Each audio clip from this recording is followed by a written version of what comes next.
वसईतून एक अपडेट हाती येतेय। वसईच्या चिंचोटी धबधब्यावरती जे पर्यटक अडकले होते त्यांचं मदत कार्य अजूनही सुरूच आहे। प्रभाकर कुडाळकर आमचे प्रतिनिधी आता आपल्या सोबत आहेत। प्रभाकर, दुपारपासून हे पर्यटक अडकलेले आहेत, आता अंधार पडलेला असेल, मदत कार्यात काही अडथळे येत आहेत, काय अपडेट्स आहेत?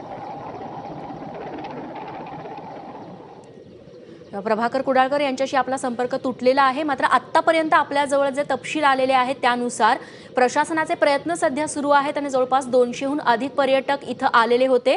सततच्या पावसानं पाण्याचा प्रवाह वाढला आणि अनेक ठिकाणी पर्यटक अडकून पडले होते, त्यातल्या 100 पर्यटकांना सुखरूपपणे बाहेर काढण्यात आलेलं आहे। प्रभाकर कुडाळकर आमचे प्रतिनिधी पुन्हा एकदा आपल्याशी जोडले गेलेले आहेत। प्रभाकर, दुपारपासून पर्यटक अडकलेले होते, सध्या काही अडचणी येत आहेत मदत कार्यात की सगळ्यांना वाचवण्यात यश आलंय?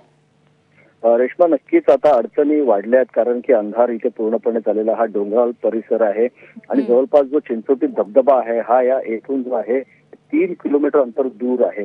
त्यामुळे अडचणी वाढलेल्या आहेत, कारण की रस्ता येथे चांगला नाहीये, निमुळते रस्ते आहेत आणि पाऊस जे आहे हा दिवसभर पडत होता, त्यामुळे पूर्णपणे जो आहे रस्त्यावर चिखलाचे साम्राज्य पसरलेलं आहे। सुदैवानं जे आहे तर मुख्य म्हणजे जे 5 जे पर्यटक होते जे अति डेंजर झोन मध्ये होते त्यांना जे हेलिकॉप्टरच्या मदतीने जे आहे तर हे रेस्क्यू करण्यात यश आलेलं आहे।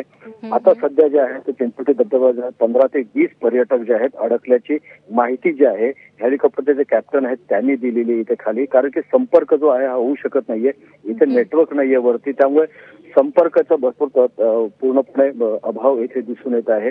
सध्या तरी एनडीआरएफची जी टीम आहे मुंबईची ही इथे आलेली आहे, पोहोचलेली आहे। ते आता दोरखंडाच्या साह्यानं जे आहे की 15 ते 20 जे पर्यटक तिथे अडकलेले आहेत त्यांना काढण्यात येणार आहे। 2 जे घोडे होते त्यांच्या पाठीवर जे आहे तर रेस्क्यूचे पूर्णपणे साहित्य सामान वगैरे जे दोरखंड वगैरे हे घेऊन जे आहेत आता या डोंगराच्या दिशेने ते निघालेले आहेत। दुर्दैवाची गोष्ट अशी आहे की एक जो आहे पर्यटक याच्यामध्ये मृत्युमुखी पडलेला आहे, त्याची बॉडी जी आहे खाली आणतात आहे।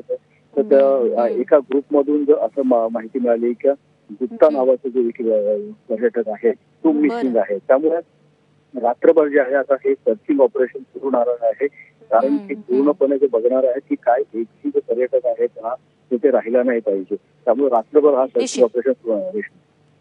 प्रभाकर, धन्यवाद तुम्ही दिलेल्या या तपशिलांबद्दल।